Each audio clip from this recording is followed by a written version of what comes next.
Bonjour à vous, j'espère que vous allez bien. Dans une des précédentes vidéos, je vous avais parlé du fait de s'adapter au changement. J'ai évoqué mon propre cas et abordé le début d'une grande aventure pour le Mexique. D'ailleurs, si ce n'est pas fait, je vous conseille de cliquer dans le lien qui apparaît pour pouvoir vous mettre à la page. Aujourd'hui, je vais vous donner plus d'explications sur ce sujet, sur cet achat qui est hors norme.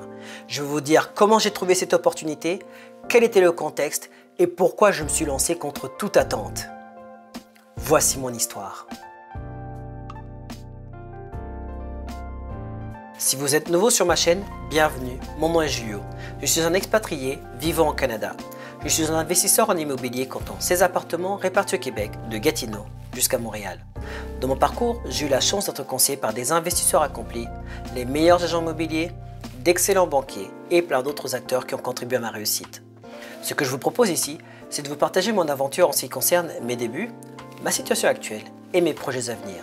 Vous pourrez ainsi bénéficier de ce savoir que j'ai développé pour simplifier l'immobilier, ne plus en avoir peur et éviter les pièges tout en prenant en main votre indépendance financière.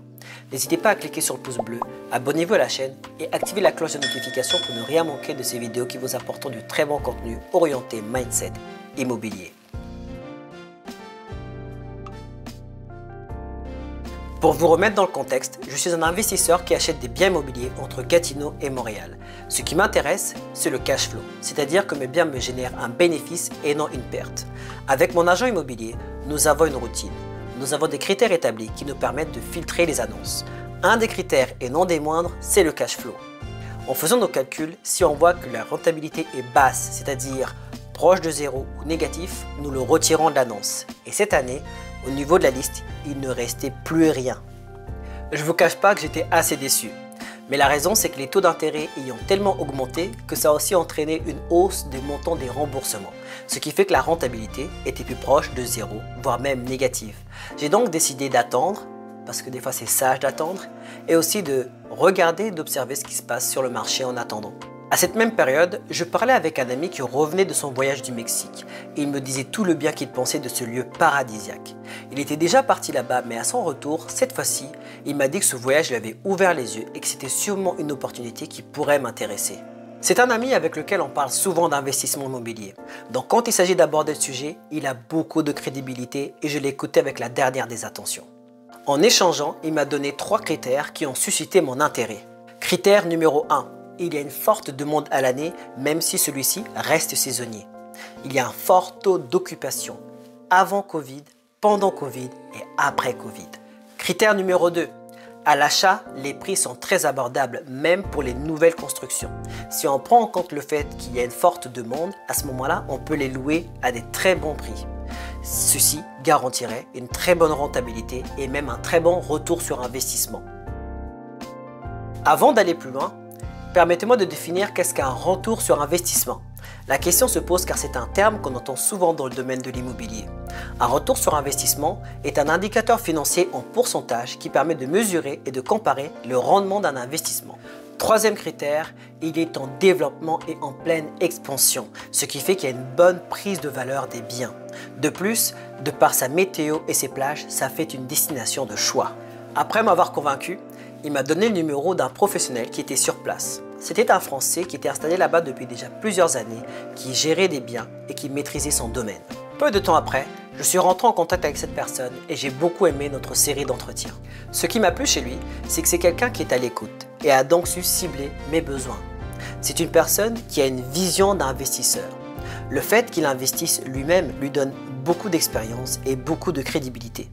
Il est passionné par ce qu'il fait et cela fait la différence car il va délivrer de l'information de qualité. Il est patient et en effet répond à toutes les questions sans exception et sans attente. Ce dernier point fait la différence car j'ai bien senti qu'il n'était pas là pour me pousser à l'achat et prendre sa commission. Nous avons donc échangé longuement ces derniers jours, c'était un échange qui était très enrichissant. En fonction des besoins qui étaient établis et des qualités qu'il y avait au Mexique, il a donc établi qu'il y avait 2 choses qui pourraient m'intéresser. La première chose, c'était une villa. La deuxième chose, c'était un condo. Un condo, c'est quoi? C'est simplement un appartement de luxe dans lequel il pourrait y avoir une salle de sport, une piscine, un restaurant, un cinéma. Ceci varie et dépend des constructeurs de ce qu'ils vont inclure comme utilité ou non. On peut le faire de 2 manières. On peut l'acheter directement déjà construit ou alors en pré-construction. Préconstruction, c'est quand il n'est pas encore établi, mais qu'on peut l'acheter sur plan, tout simplement. L'avantage de la préconstruction, c'est que même pendant qu'il se construit, il prend graduellement de la valeur. Donc même quand vous rentrez le premier jour de votre appartement, vous avez déjà réalisé une plus-value. En plus de ça, vous rentrez dans un appartement neuf et clé en main. Et là, je ne sais pas si vous avez pensé à la même chose que moi, mais je me suis dit, c'est trop beau. Où est le piège? En effet, il y a plusieurs points négatifs et ce n'est pas celui de l'image du cartel. Le premier point négatif, c'est celui de la préconstruction. En général, les sociétés de préconstruction attendent les fonds des clients pour pouvoir commencer les travaux et les finaliser. Ce qui fait que s'ils n'ont pas assez d'argent en cours de route, ils peuvent s'arrêter tout simplement, mais c'est difficile de récupérer son argent. Le deuxième point négatif, c'est celui de la maintenance et des réparations. C'est difficile de trouver des professionnels de confiance et de qualité, ce qui peut retarder certains travaux et donc la location. Le dernier point négatif, c'est pour les personnes qui étaient dans mon contexte qui ont un bien locatif à l'étranger qu'ils doivent gérer à distance. En effet, il faut faire confiance aux sociétés qui le gèrent et aussi à savoir s'ils donnent vraiment le bon montant et si on peut leur faire confiance. Pour chacun de ces inconvénients qu'il m'a donné, je lui ai posé une question. C'est: est-ce que tu peux contrer ce problème? Est-ce que tu peux le contourner et le résoudre? Et il m'a dit oui et il m'a donné sa solution. D'ailleurs, si vous voulez savoir quelle était sa solution, n'hésitez pas à me demander dans les commentaires que je puisse vous répondre. Ok, c'était une blague. Pour l'inconvénient numéro 1, celui de la préconstruction, il m'a dit qu'il travaillait avec une société qui n'attendait pas le financement de ses clients pour pouvoir commencer et finaliser un projet. C'est une société qui est établie depuis longtemps sur le marché, qui a une bonne réputation et qui sont toujours en temps et en heure. Pour le deuxième inconvénient, celui de la maintenance et des équipes, il a dit qu'il travaillait déjà avec un réseau de professionnels qui était très fiable et qui était assez qualifié. Pour le troisième inconvénient, celui des sociétés qui gèrent les biens locatifs, il m'a dit que simplement c'est lui-même qui gérait tous les biens locatifs. Il savait déjà ce qui se passait et aussi le temps et les délais. Toutes ces explications m'avaient convaincu. J'ai donc décidé de tester le marché et d'acheter un studio et de voir comment ça allait rouler. Vu qu'il me restait de l'argent de mon équité, vu que je n'avais pas fait mon achat principal à Gatineau, j'ai décidé d'acheter un deuxième studio collé à celui-ci. La technique de tester le marché vient d'un de mes mentors.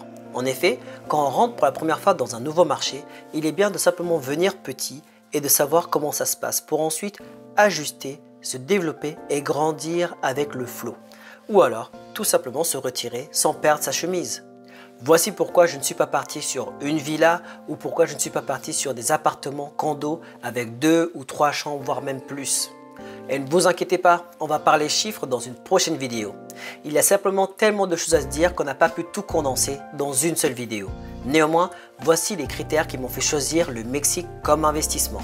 Et par rapport à mon ami, s'il m'entend, je ne le remercierai jamais assez. Avant, je pensais que pour protéger un rêve, il ne fallait pas en parler.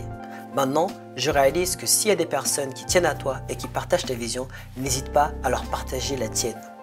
Tu sais jamais d'où peuvent venir tes ouvertures et tes solutions.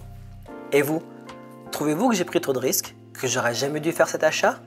Dites-moi ce que vous en pensez dans les commentaires, je suis assez curieux. En tout cas, je vous donne la possibilité de vivre cette nouvelle aventure avec moi de A à Z. Si vous avez bien aimé la vidéo, n'hésitez pas à cliquer sur le pouce bleu et partagez-la à tous vos amis. À très bientôt.